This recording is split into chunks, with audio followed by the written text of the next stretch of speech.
കഴിഞ്ഞ ദിവസം കടുവയെ കണ്ട സുൽത്താന എസ്റ്റേറ്റ് മേഖലയിൽ തിരച്ചിൽ വ്യാപകം. ഇതിന്റെ ഭാഗമായി മൂന്നാമത്തെ കൂടും സ്ഥാപിച്ചു. പലയിടങ്ങളിലായി ലൈവ് സ്ട്രീം ക്യാമറകളും സ്ഥാപിച്ചു. കാളിക്കാവ്, കരുവാരക്കുണ്ട് പഞ്ചായത്തുകളിലെ Arthala, Manjalpara, Madarikundu, Sultana estate, Kerala estate, Parassery, Adakkakundu, 70 acre, 50 acre, Panthra മുതലായ ഭാഗങ്ങളിലാണ് ഇപ്പോൾ കടുവയെ തിരയുന്നത്. കടുവയുടെ സാന്നിധ്യം സ്ഥിരീകരിച്ചതിനാൽ ആളുകൾ പരമാവധി ജാഗ്രത പുലർത്തേണ്ടതും രാവിലെയും വൈകുന്നേരങ്ങളിലും ഒറ്റയ്ക്കുള്ള സഞ്ചാരം പരമാവധി ഒഴിവാക്കണമെന്നും വനംവകുപ്പ് അധികൃതർ കടുവയെ പിടികൂടുന്നതിനുള്ള എല്ലാ നടപടികളും ഊർജിതമായി പുരോഗമിക്കുകയാണ്. പൊതുജനങ്ങൾ ദയവായി സഹകരിക്കണമെന്നും വനംവകുപ്പ് അഭ്യർത്ഥിച്ചു.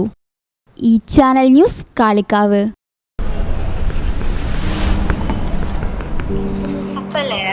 ഒപ്റ്റോമെട്രിസ്റ്റ് ആയാൽ ഒരു ഒഫ്താൽമോളജിസ്റ്റിന്റെ അസിസ്റ്റന്റിൽ മാത്രമേ വർക്ക് ചെയ്യാൻ പറ്റുള്ളൂ എന്ന് ഞാൻ കേട്ടല്ലോ.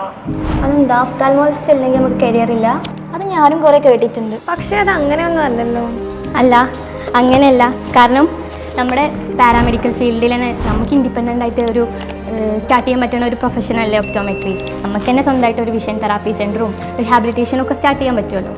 അതുപോലെ കോൺടാക്ട് ലെൻസ്, പ്രോസ്തറ്റിക്കായി ഇതൊക്കെ ഡീൽ ചെയ്യുന്നത് ഒപ്റ്റോമെട്രിസ്റ്റ് ഇൻഡിപെൻഡൻ്റ്ലി അല്ലേ. ഇതുകൊണ്ട് സ്വന്തമായിട്ടൊരു നിലയിലൊക്കെ എത്താൻ പറ്റൂല്ലേ? ഒരു ചോദിച്ചിരുന്നത് ഒപ്റ്റോമെട്രി പഠിക്കാൻ ഏറ്റവും ബെസ്റ്റ് കോളേജ് ഏതാണ്? അതിന് നമ്മുടെ ഇസ്ലാം ഉണ്ടല്ലോ. ഇവിടെ ആകുമ്പോൾ ഈ പറഞ്ഞ ഡിപ്പാർട്ട്മെൻറ്റ്സ് ഒക്കെ ഉണ്ട്. അഡീഷണലി നമുക്ക് ഈ വീക്കിലി കിട്ടുന്ന കേസ് പ്രസൻറ്റേഷൻസും അതുപോലെ ഈ ക്യാമ്പ്സും ഒക്കെ സ്റ്റുഡൻസിന് കൂടുതൽ ബെനിഫിറ്റ്സ് അല്ലേ. അപ്പോൾ അതുകൊണ്ട് എന്തായാലും ഇസ്ലാം എന്ന ബെസ്റ്റ്.